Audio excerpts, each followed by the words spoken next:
and gentlemen. Hi, everyone. Hi, Spanola Sarita. Hey, Lisa. Hey, Pam. I managed to spend, hey, Chloe. Hi, everyone. Spend one day down at sea level in the green away from snow. So now I had to come back up to the snow. That's the way it happens. So I am up here, everyone. It is. But I have the sunglasses on because it's so bright. Here, I'll come down here for a second where I can see all of you a little more clearly. Hi, everyone. Hey, Leonie, bonjour. Lorraine, hi, Lorraine. Nice to see everyone. So it is a perfect Vancouver day. I think last night, those who were able to stay up and walk with me last night, it was just so spectacularly beautiful. And now I am up on Grouse Mountain. Um, no, it isn't the washroom. This is all ski equipment around here. So listen, everyone, we're on time. Hi there, my name is Patrick Toomey. It's so nice to connect with all of you. If you haven't met me before, I live well up on the side of a mountain. I'm about 1,100 meters right now, about 3,600 feet. So that means that I'm about 300 meters or about 1,000 feet below my house in Banff. But I am out here on the west coast. I am here in magnificent Vancouver in all its glory, but I'm specifically in the city of North Vancouver right now. Actually, I'm in the district municipality of North Vancouver, if I'm going to be very technical, but I am up on the side of Grouse Mountain. This is always a bit of a special place for me because I was born just down the road down here. Thanks, man. And I have to wear the sunglasses because it's so crazy bright out here. But Grouse Mountain, well, Vancouver is just in all its glory. The skiing has ended for this season. Oh, Pam, I wish you were out here because I know you had rainy weather. Vancouver has just come alive. The swallows and sparrows are just dancing around everywhere. I brought my group up here kind of as a surprise to them, actually, which I really wanted to do. Um, because they couldn't take the gondola up at Lake Louise and everything. There's the top of the ski area up there. Now, I do apologize in advance if I miss some of your chat. I am wearing sunglasses. Yeah, I'm wearing sunglasses right now because it is so bright, but it does make it harder for me. But I just have to. I mean, it's so bright up here. It is a spectacular day. Obviously, you're hoping to see bears, and that seems fair. But before I go and look for them, and spoiler, I think they're awake. There are two bears up here, of course. Um, yeah, yeah, I own so many different pairs of sunglasses. But what's going on right now? This is the very first day of the Lumberjack show. So it started at 11:15, and this is, of course, one of the events up top here. Hey, Marlene. Um, so they just literally started today. I have a few people who walk with canes, but the path was actually good enough for them to walk down here. Gentleman is just busy there, actually chopping wood. Um, well, this is the first time in so long that I didn't do the grouse grind because it's closed right now. So normally I hike up here, of course. Now they are working away there, but I don't know if they're going to climb the poles. I was hoping to sort of catch that. So you don't get much more British Columbia, of course, than to see a lumberjack show. And I know somewhere in your heart of hearts you're all singing, "I'm a lumberjack and I'm okay. I sleep all night and I work all day." Isn't that great fun? Hey, Judy. So that noted, they're working away, but of course they're doing a show and it's quite noisy, so I'm not going to go too close to the camera and all of that, but that's what they're doing.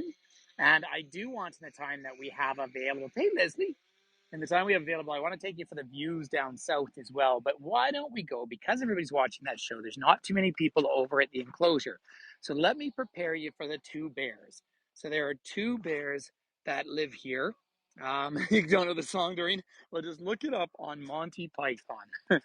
And it gets a little bit slightly off color. There's a noisy raven just up here telling us the story. So that's fun. Yeah, they are bears. So I want to talk to you about the bears. This, by the way, is sealed up for the summer now, but this is a magic carpet. This is for kids to learn how to ski. And then they are running a little chairlift. Now, normally I hike up here. So it's called the Grouse Grind. It's about 3 kilometers straight up. It's considered a good time if you do it in an hour. They recommend an hour and a half to 2 hours. You're not allowed to walk down because it's so steep. In fact, the joke is they call it Heaven's Stairmaster because it's just steps the whole way up. Of course, when I'm down at sea level here, I always have a bit of an advantage because I live so much higher. But they had a lot of snow, as you can see, this winter, and a bit of damage. So I actually took the gondola up for the first time in so many years. But I want to talk to you. Here's the ski wee. These are for the little people learning to ski. Um, the bear went over. Well, so there's two bears here, Grinder and Kula. Grinder's the smaller of the two, but Grinder was found as a tiny orphan, 4.5 kilos, up by Invermere, BC, just down from Kootenay Park in 2001. And they don't know what happened to its mother. And then Kula was found by Bella Kula, and the mother had actually been hit by a car. So they are orphan bears. They've been up here since 2001. They have grown into full-size bears. Now, it is obviously a bear enclosure. Look how much snow is around me, by the way, everyone, just from a sheer beauty point of view. But they are both grizzlies. They are well taken care of. They just woke up a few weeks ago from their hibernation, about 5.5 months. Part of the reason this enclosure and this environment is so good for them is because this kind of mimics the climates they're from. Bella Coola out the coast is actually a coastal fjord, but it's a cool area. And then Invermere, of course, is really very much close to the rock. Well, it's in the Rockies. No, it isn't. Technically, it isn't, but it's right beside Kootenay Park, and so this kind of environment is very endemic for them. Now they're just in a very small enclosure at the moment, and that's simply because they're clearing the snow out for them to move into their summer area. So the bears are extremely healthy. Yeah, I know, Lynn, you've been putting them up on the webcams. So it's quite a small area, but I was watching, they were just having a bit of cat's tail, which is a real treat for them. It's a type of almost like a bamboo plant that grows and it has a lot of taste that they really like. Now, Grinder's the more outgoing of the two, although Kula's the bigger one.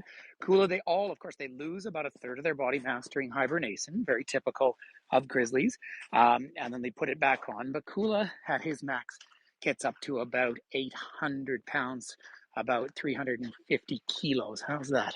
So let's go around and see if we can say hi to them. So please keep in mind, if anyone thinks that we're walking along at a zoo experience, we are not. These were orphan bears. They're well taken care of up here. There's electric fences all around. Obviously, it's been a real boon of business for Grouse Mountain, needless to say, but they've also taken advantage to make this a very educational environment. Big raven just flew over me. Oh, no, there's an eagle. Look. There is a just matured bald eagle came over. Look at that.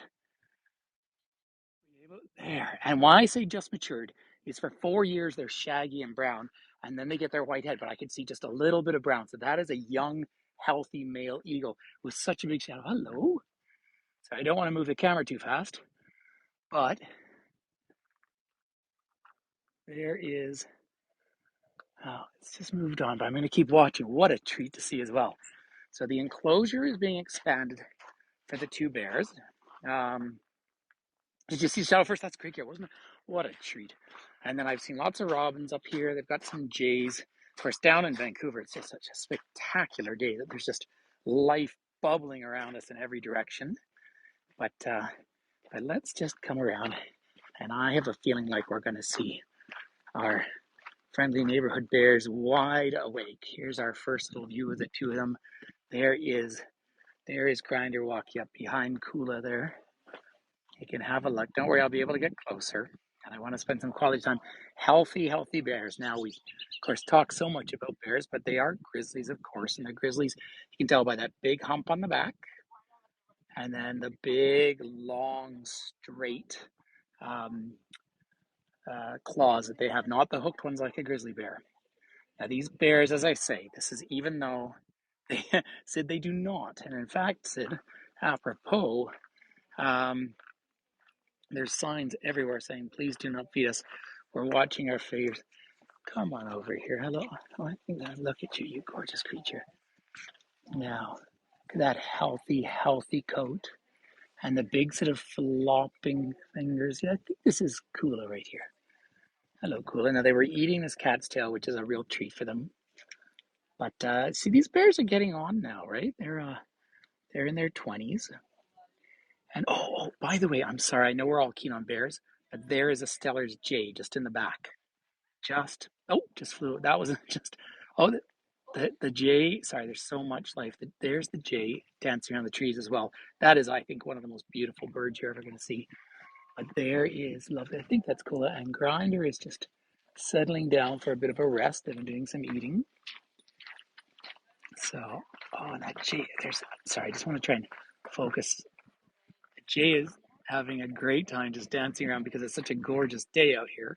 There you go. That's the Stellar's jay out there. Right? So the jay family, but they get a sort of translucent color. We get them all the way out in the Rockies, but you see a lot more up and down the coast here. And there's just so much tree to enjoy. Let's wander around and go say hi to Grinder for a second. Um, by the way, I wanted to show you this as well because I talk about this. There we go. They can say that they don't. Am I, Helen?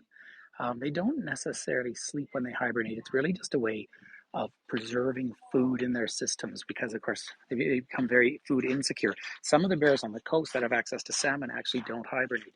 So it's really just a slowing down of their metabolism. But let's wander around. Yeah, that's fun if I want the webcam over there. But just take you over here and see. Oh, yeah, so he's got the cat's tail. That's what he's chewing on at the moment. And so it's a nice treat for them and good healthy food. And you'll see a sign says we're watching our figures. Thanks for not tempting us with treats. Let me just come around a bit here. Well, I have my new shoes on and I've been trying not to get them wet, but I have no choice through here, but it's just too worth it. Hello, you gorgeous creature. That spectacular animal.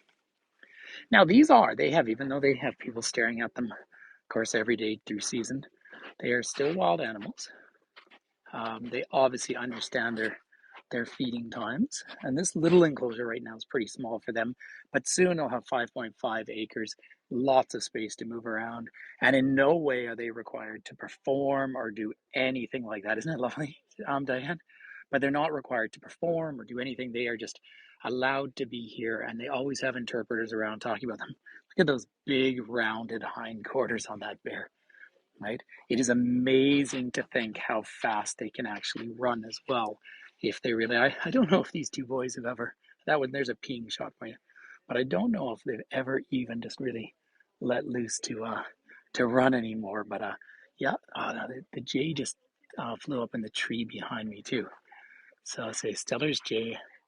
It's looking early at the robin, and of course, hopefully someone caught the eagle coming by. So I can't wait to see your postcards. They are beautiful. They're beautiful, and of course they have not great sight, but they have an excellent, excellent sense of smell. But this puts in some perspective. So that is probably 300 kilos of animal there, about 600 and something pounds. And you can imagine, now there's no reason for Kula there to want to fight with me. Over 30, I think, Ruth. In the wild, I think 25 is pretty fortunate for a bear, but over 30 in these kind of conditions, because of course they're eating well. And it's warm. So, this is very typical. He's going down in the water, and it's because, I was just thinking to myself, I might have to put my backpack down and get my jacket off because it's actually with the reflection around. I have a photograph from Lake Louise one year where I got a grizzly sitting out on a patch of snow because it was such a hot day. He's digging. Now, what they would, sometimes it's just playful, but grizzlies dig a lot, and they dig down for roots. Of course, even though they do eat meat, of course, their diet can be upwards of 80% vegetarian. Oh, it's just such a treat to see them so close up, and them digging away. Sorry, I'm also just taking my jacket off because it's just getting so hot out here. And it's because of all the snow around me, but it's probably 14 or 15 degrees, so really a nice day. Hello there. Hello, there's that lovely face. And he said, I just needed to cool off a bit. And then, of course, always smelling different things. Right? Now, it's very easy. Once you see the face of them, it really is easy to tell the difference between a grizzly and a black bear. Grizzly bears are closer in relation to a polar bear than they are to a black bear. Tell you what, I'm not giving up on the bears at all. Don't worry, anyone. I'm just going to maybe come up around back a little bit here. Also like to try and get that jay a little more clearly if I could, but I'll do another loop around. Are you up back? Oh, yeah. Yeah. So, yeah, Kula's back up here, hanging in the shade in the snow. Oh, sorry. I'm just going to try, everyone. Thanks, Judy. And I do appreciate it. It is expensive. Normally, I say I hike up here and then I pay the $20 to ride down, but I had to pay the $65 to come up here now. There's that stellar day.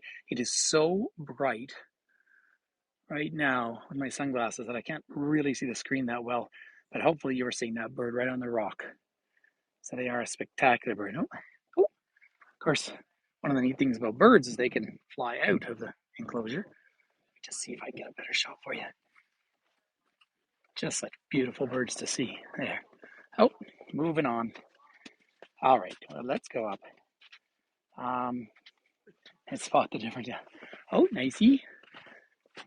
Yeah, Grinder's heading up over to Kula saying, hey, where's my buddy? And because they're not food insecure, because they've never actually had a mating experience, they really aren't competitive with each other. They're really just like brothers living together. It's a little bit like if you have, raise a couple of cats together. They're friends. And they're healthy and happy. So let's loop around. Come on, you two. See, I'm trying to find what the best light is for all of you. Let me just come up here for a second. See if I get above there. We get above the fence for a minute. There you go. So, as I said, I think that's Grinder walking right now. Yeah, oh, absolutely. It is small space now. No, they're not too bothered, of course, because they're pretty sedentary. And of course, they've just woken up. Their main goal right now is to put mass back on. But as soon as, and of course, they had big snowfalls here all winter. So as soon as this snow then starts to melt away, and they'll clear this whole section out, and they have deep enough water to actually swim in. So it is really well maintained. I feel good for these bears. These bears were so young and so at risk when they were discovered that they wouldn't have survived on their own. And so it's a lovely way for them to of course, survive and educate. So the big one there, if you're asking about the weight, it is electrified. Yes, it is. It's shocking indeed. But in the Kula at full weight gets up to 370 kilos or so, about 800 pounds, right? So that is a big animal. And again, dropping 35% of their mass to the winter. A female bear giving birth can lose up to half her mass. Imagine, and of course, the cubs are at risk when they're first born. Let's just see if I can, just because I'm a bit over the fence here, let's see if I can get you a nice scanned in photo. Isn't that lovely? Yeah, it is. Well, it is, Diane. Like these are educational moments. And of course it does a lot for this business. But I love the fact that, I mean, they're saying now that the cruise ships are back in Vancouver, Vancouver will have 1 million people come through its port this year. Now, a large number of those people will come up to a place like Grouse Mountain and all of that. And because these are all kind of environmentally aware environments, I hope that people come away with a greater sense of their obligations to protect natural habitats. So up here on the side, I suddenly get into Garibaldi Park, and I'm surrounded by wilderness here, even though there's a city of 2.5 on the way. Yeah, around that morning. So everyone, listen, get as many more quick photos. Now, the Lumberjack show ended and suddenly huge numbers of people are coming over here. So are T&J here? Oh, lovely.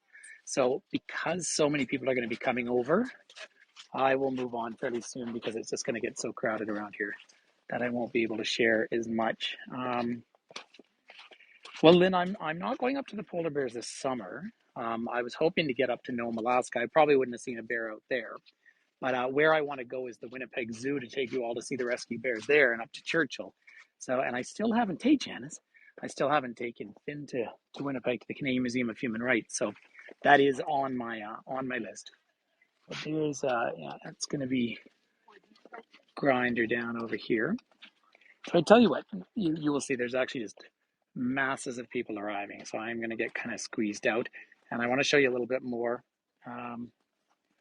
Yeah, well, they were found in 2001, Karen. Yep, so they'd be 21 now. They've had 20 hibernations up here.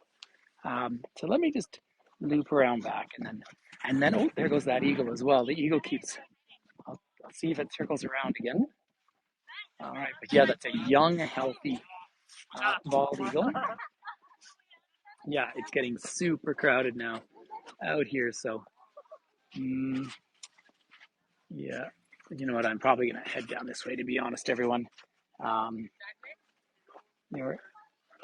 Oh, you're very welcome, Diana. I'm so honored to come up here and show it. And really, I didn't have a lot of free time, and I had said to this company, I'm going to take this group up to Grouse Mountain because they didn't get to go up a gondola map. They're both down there. Here, let me give you one more shot of them down here, and then I will walk up the other way because, as I said, there's just going to be crowds and crowds of people coming. But Grinder and Kula, I'll be back here in July. Normally, when I have a free day, of course, I come up here and do the Grouse Grind myself. But look at them. But this will be the closest we get to see them because soon, you're very welcome, soon they're all going to be just in a bigger area, and it's a little more luck of the draw to be able to see them. And I know it is a fenced-in area, but these are loved animals. You're very welcome, everyone. Thank you, everyone. It's such an honor to share this. And it really is because it's just so spectacular. But you see how they're always moving their nose around, right? So their sight is, as I say, fairly weak. Maybe I could scan in just enough for you to see. They're close. Here they are. Hi. Yeah, so that's Grinder and Kula. It does. You can go on the path back up there. Yep, absolutely. So that's Grinder and Kula there. And so Grinder's the smaller one, but the more outgoing one. And Kula's the bigger one. Grinder was an orphan found in near Kootenay Park, where we drove through. And the other one comes from the coast. But when Grinder was found 20 years ago, he was 4.5 kilos, right? 10 pounds. And the other one was found by his poor mom who had been hit by a car. So this, just saying, this is such a good educational. Gracias, Vanessa. Such an educational moment to remember about. Even respecting speed limits when you're going through the parks. Well, I think he was having a little pee there. So have a look, everyone. I might tell you what. So last photos of Grinder and Kula here. And then I'm going to go on in the time I have just to give you the big viewpoints as well. So take your last photos, everyone. Thanks, everyone. Yep. But as long as that path's open, it'll lead right around. And you're easy and no rush at all. No. Yep. And the bears are just eating cat's tail, it's called. That's what. In the river. Yeah. Oh, and there's a Steller's Jay just over here on the rock, by the way. Just on the rock right over there. Yeah. There we are. Yeah, that is. It's in the J family, but a translucent. Yeah. Thanks, all right, ladies and gentlemen, if you've gotten your last photos, let's go off and see if we can say hi to that eagle one more time. And there's just going to be so many people crowding around. So hopefully you've gotten as many images. I promised to bring you back up here, but I don't know will I ever get to see them that clearly again. So, yeah.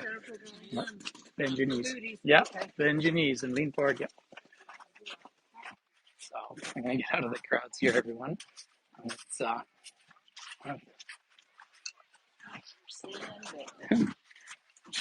bend your knees when you're going down that way, or walk around this way where it's not snowy.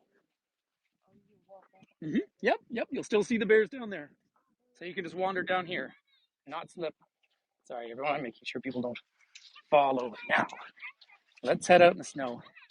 See if we see a big shadow come over again.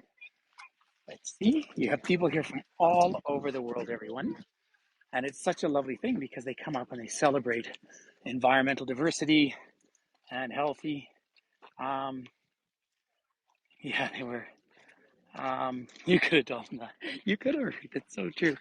But it is interesting, I have these people come on tours from places where they just don't get the snow, and people tend to tiptoe on snow, and it's exactly the wrong thing to do. You want a good flat foot and give it a little twist, and then you're safe walking along. Hey, buddy. So let's head down. And how are we doing for time? We're doing just fine. Even if I go over a couple of minutes today, I want to take you over for the great views south because on a day that's this clear, we can see Vancouver Island, we can see the whole environment. And I assure you, say my friend Pam in Banff was just out here. And when you get a day like this in Vancouver, you drop everything and you just enjoy every moment of it. So even this morning, I got up early and I went to the gym and then I went out for a jog because it was such a perfect, quiet morning. And then I jogged right past the apartment I once had, which if I held on to, I would have an apartment in Vancouver. But of course I don't. So that's a bit of a different emotional state in one's life. But let's have a quick peek now out to the east. You'll see huge mountains way out in the distance. Oh, that's great, Judy, for sharing it. But Tira daqui pra mim, metade do corpo, pra aparecer aquele lá atrás, o morro e tudo mais. Fica deitada? people from Brazil wanting to get photos, never seen the snow. This is the kind of equipment they use for grooming ski runs, right? And part of the reason skiing's so expensive is, of course, you're so dependent on so much equipment. But this was a good heavy snowfall this winter. They also do some really interesting birds of prey shows up here. Talk about owls and all sorts of other ones. But you can look back to the top. These ski hills aren't very, very long. Joanne, I'm up right now at about 1,100 meters, so about 3,600 feet. Um, and so that's the peak up behind me. So it's not that high. But of course, you're starting from sea level down in Vancouver, literally. When you do the grouse grind, you go up. I think the vertical gain is, getting close to, I think, 800 meters or something, like 3,000 feet, something like that. So it's a good old hike. Um, and I am sorry, I do have my sunglasses on because this is so bright right now. So it's a little bit hard to see, but I'll get up to another bit of a viewpoint and then I might be able to see some of your questions a bit better. But when it's this kind of brightness, there's just sort of a fine line because you do so much damage to your eyes wandering along out here. Yeah, you've never had the snow in Malta. Yeah, no kidding. Well, we get tons of the snowpack coming through. So this is where the Lumberjack show was earlier. The the paw prints to lead people to the bears. So this is where they do the Lumberjack show. That was the first one of the year, and people seem to really enjoy it. When they do climb those big poles with the spikes on, it is remarkable because they will fly up there, and more to the point, they will let themselves drop down in just about two simple movements. Oh, you're welcome, man. It's happy morning to you down there. Now it's already Sunday there. So, but Anna, I have to say what I say to all the Australians who come on board. Seeing as how it's tomorrow there, can you please tell us what's going to happen? Can you give us the lottery ticket numbers? But seeing as how you're looking at the future for us. But let's go see a little bit of wood carving, and then we'll go and look out over magnificent Vancouver as well. Do you know, and I don't know if you joined me last night, but there were some Australians on, and we were talking about a fact that, Vancouver is considered probably the second most expensive real estate environment in the world after Hong Kong. But also, of course, Australia is very, very much up in some of those numbers as well. And it's stunning. I think Australia really started to have the boom in real estate before we did. But it's just carried on. And I mean, some of the numbers down there as well are just, stunning. It is one of the challenges. Vancouver for many years was, I do. Oh, by the way, yeah, congratulations on the new government down there. But in the here, the government in British Columbia and federal government is actually slowing down foreign investment. That's been one of the attempts to rein it in down through here. But Vancouver was for many years rated the most livable city in the world by the Human Development Index, and it's fallen. It's still in the top 10, but it's fallen a few pegs simply because of the cost of living. That lovely carving. And again, I'm up here with cedar trees and pine trees. And then down the valley, at the bottom of the hill when I come down here, just driving down towards the city. Last time I drove down, well, I don't know if it was last time, but one of the recent times I was here, I was driving down and a big black bear was walking into someone's backyard at that time. They also have two Araucaria araucana trees down there, which are the monkey puzzle trees. They actually grow out here. If I have a favorite tree, it's probably, look at that, owls. You say who? And I say the owls. Joanne, it is certainly out. It is. I mean, the country, I think, though, it's so interesting because obviously I traveled across this country a lot and around the world, but there's so much wonder, but it's just so vast. And it's wonderful vast, but also the distances can be amazing. Look at all the different workers up here. There's a First Nations person, and this is the unceded territory of the Coast Salish people here, but collecting food, and then you have a lumberjack, and then you have a engineer over here. Hi, Hella, it's nice to see you. I'm just listening to some birds singing. Hello, who are you? I wonder who that is singing me a story there. So let's keep going, and we'll go for, it's a little lovely with all the snow. And this is enough snow now. Now, they maybe are going to have a week of warm weather. And as you can see, the numbers are growing. Normally, now there is one trail partially open, but the Grouse grind is closed at the moment. So And I won't be back here till July. It always makes me feel a bit sad when I'm not going to be back to Vancouver for a while. Yesterday, it was such a treat, of course, coming through Hope and going over the connector, but it was so interesting going through Glacier Park and seeing just how many avalanches there were this winter. Oh, they're running some water, but I'm going to go over by the lodge and then I can go through to the back of it where we can look down and get all the views from the peak of Vancouver here. So that's where I can give you some of the other big, broad views. And I'm not too worried about the bears sneaking up on me, although there are black bears all over this mountain. And there are raccoons, of course, all through the greater Vancouver area. Of course, there's even raccoons in Calgary and Edmonton. Oh, but by the way, there's the Lions. Remember the famous bridge is the Lions Gate Bridge? There's the two peaks, the lions out there. And they stand, so when you're in Stanley Park looking across the Lions Gate Bridge, you look across and see those two peaks. But that is testament, for example, to how much snowpack is really up in these mountains this year. That is good news because we had a horrendous year for fires last year. And so the bigger snowpack is a very hopeful thing. Hopefully this is what we want. So when we had those two atmospheric river events, and that was where we had, of course, that huge, Hope, one of the rainiest communities in BC, got a month's amount of rain in one day. But that is so much water that just simply dissipates and disappears into the system. Is that right, Laura? Yeah. And so really what has to happen here is we want to see, this all melt nice and slowly and hydrate the land. And if you're not bared out yet, look at that. Hello there, you beautiful creature. Ellis, it is interesting. I think I've mentioned before, the first book I ever wrote was a guidebook to skiing in Canada. The North Shore here, I don't like skiing on personally.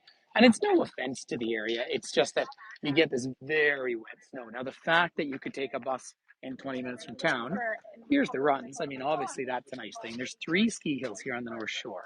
Cypress Bowl just to the west, this one, and then Seymour just a little bit to the east.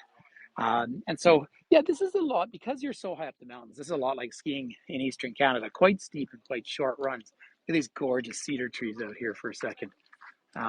So no, it's when we go out and ski at Whistler, of course, that's kind of like Disneyland for skiers because, the incredible amount of infrastructure they have is absolutely remarkable.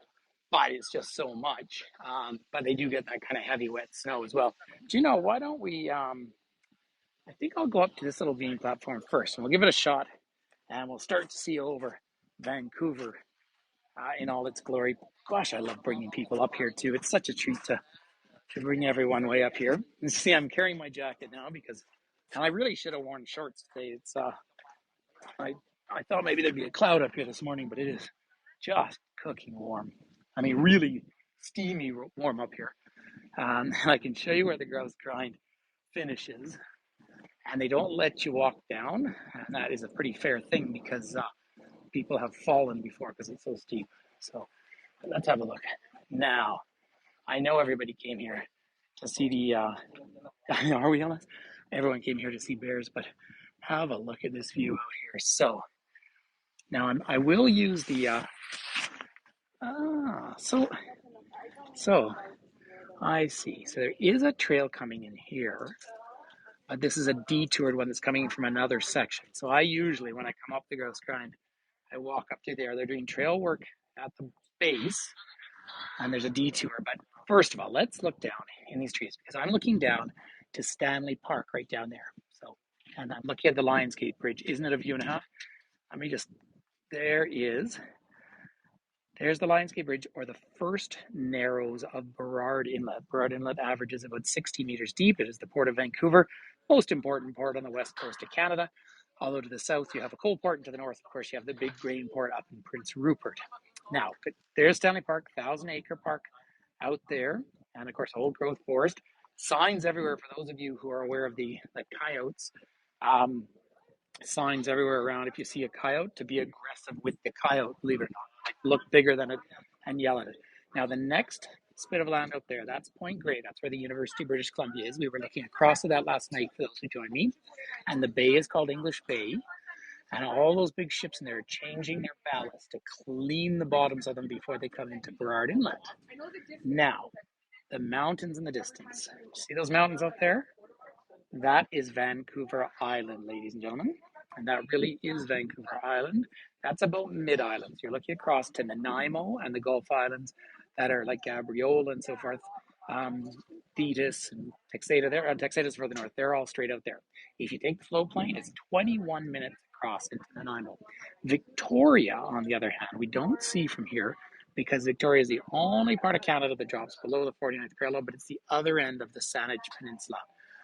By the way, I messaged back and forth last night with Elizabeth over in in Victoria, so I did tell her she's very busy with real life tours at the moment. But I told her I'll be over there. I will stay a couple of days in July, so I'll be able to bring you back to Victoria. But we can always get her to put on some tours. Now, something else I want to show everyone. This is very interesting. Now, straight out, right? I'll scan in a second, but where my finger is, there's a spit of land out there. You see that? Right now, it's just coming in. So that it was wonderful for me too. She's such a nice person. That spit of land is Tsawwassen, and the bottom half of that tiny little peninsula drops below the 49th parallel. It therefore is actually part of the United States. It's called Point Roberts. It's an exclave. You have to drive through Canada to get there. Now, that's no big deal until you have a worldwide pandemic and the border closes for 2 years. And they were pretty isolated. Now, just beyond Point Roberts, out in the distance, you have the San Juan Islands. We almost, when I say we, there was almost a war between the British Empire and the American government in the 1850s over the San Juan Islands because you had squatters from both sides claiming it. So you can read about the San Juan Wars, and they say frontier life was so boring, all the settlers went to watch the war because they had nothing else to do. But San Juan is now where Bill Gates and all his buddies have their little holiday homes and they go over. Um, is it the first time you've heard of it, Robert? Yeah, read about it. It's about 2,300 people. There is a border. And then right there at the very top of it, that's where the ferry terminal is, leaves Tsawwassen and goes over to Schwartz Bay on the Saanich Peninsula. So that's BC Ferries, goes that way. And then the other BC ferries leave Horseshoe Bay. And some of you have joined me on a couple of tours. I've twice done a tour in Horseshoe Bay. And it was just a beautiful little tour to do. And that's, of course, part of the Trans-Canada Highway. The Trans-Canada Highway is running right down below me. So I'm on the North Vancouver side of the three municipalities over here. And there's West Vancouver. And in fact, those houses down below, all that property was first developed by the Guinness family as the British properties, and that's the most expensive real estate in Canada. Yeah, you see it's I like both trips, of course. Actually, I like the other one. Sometimes I'll take the one from Tsawwassen right up to Duke Point as well, up island. So those are the Straits of Georgia. So the Georgia Straits across. Vancouver Airport, by the way, which is one of the nicest airports certainly in North America, is out on an island. Let me just scan in on it for you. So there's Vancouver Airport out there in the distance, YVR, and that's on an island. And the island is created by the mighty Fraser River coming all the way down. So let's wander. So Juan de Fuca Strait are the very bottom of, in fact, it's so clear today. If you can see some mountain peaks way in the distance, see some snowy peaks out there, those are the Olympic Mountains of the Olympic Peninsula, which is in Washington State. Port Angeles is the main town. There's a 2-hour ferry that goes from there right up into the harbor of Victoria, the Coho Ferry. Goes back. That's the Juan de Fuca Strait. And then down on the Fraser Bridge, no. So what I can see here, well, just looking at this, no, I cannot see it. But you've got the Lionsgate Bridge, and then the second there is the Ironworkers Memorial Bridge. The Fraser Bridge is further just inland a little bit. If I could see through these trees in the distance out here, I would be looking out towards Burnaby, and that's where Michael Bublé is from. Yeah, it is. It is so. What I thought I might try. It's perfect. I might just wander down the other way and see if I can get a slightly different view. Maybe even show you the cable car coming up. So that's probably the best I can do in terms of views today. Then what I'm doing with my group is after they've had time with the bears and all the views and everything, then I'm taking them down to Lonsdale Market. So not Granville Market, but Lonsdale, which is up on the north side. Come on, Judy. Yes. No problem. You're welcome. And I'm going to take them down there because it's going to be the perfect view across. It's when I've done the odd North Vancouver tour. I know I haven't put on many virtual tours here, but I haven't had much time. Yeah, Casey, it's such a nice market. So I haven't had a ton of time. And of course, these lovely people who are, I'm really happy that they're having these couple of gorgeous days. Oh, oh, oh. And the world just got better, everyone, because I just found 5 cents. Look at that. I didn't even need my metal detector. Well, I am going to invest that towards a cold beer at lunch.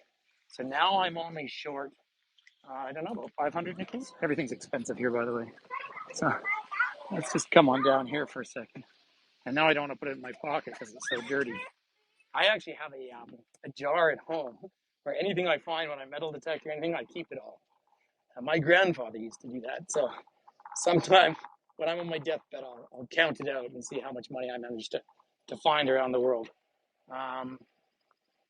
Yeah, we don't find many pennies here anymore because, of course, we don't have any more pennies in this country. But let's see how it is down around the edge here. Sorry, I'm just washing my fingers off in the snow here because that really was muddy and yucky.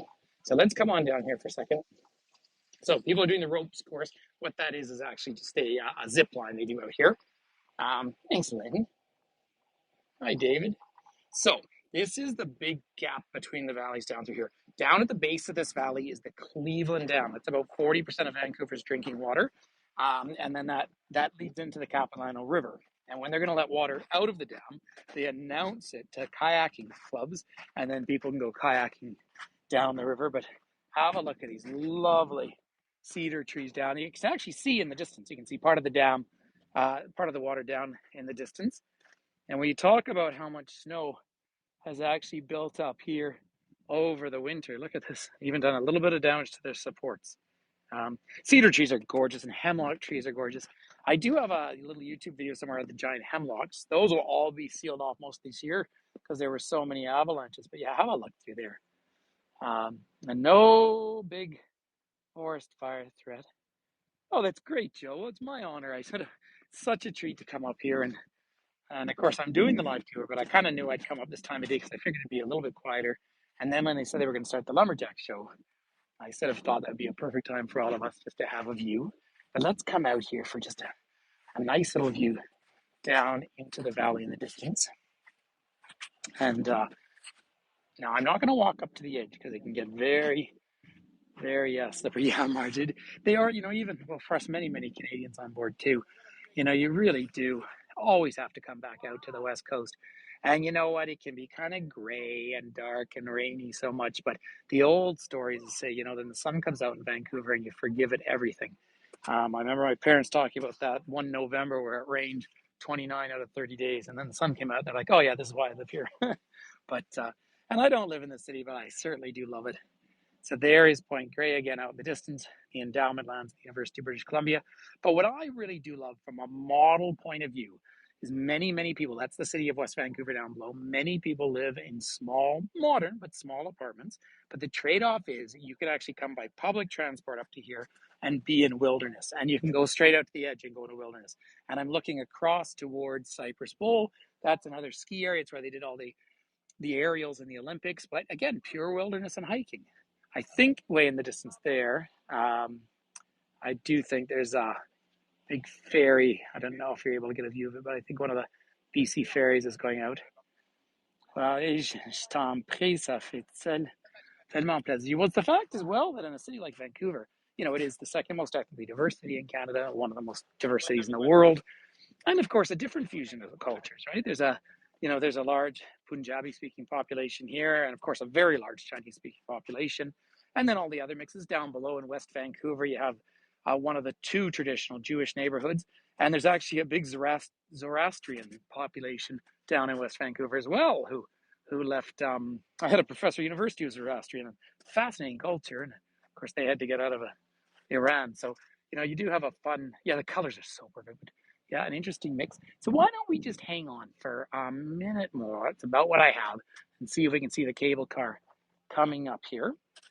I'm just gonna see if I can show you the big cable cars. These things show up in all sorts of movies as well. Of course, Hollywood North, Vancouver represents something like 20-25% of all movies that are considered Hollywood. But are there any other? Let me just get in the shade a little bit here for a second, and I'll just see if there's any other questions at all. Hey, Laura. There you go, Drew. But are there any questions also? Hopefully, I hope not too many people join on too late because I tried to spend as long as I could at the Bears, but then it was getting busy. Um, are you in Williamsburg? Well, thank you for waving.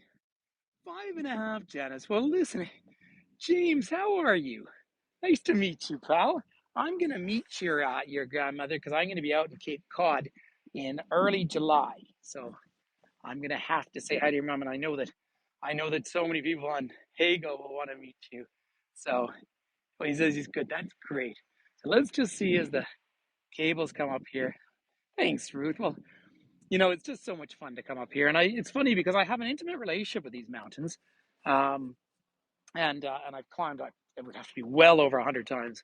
I've climbed up this mountain, but to see the actual bears, healthy as can be, and it's not that I would. Um, well, the original one. This is the second one, Ellis. The first one I think was the 30s.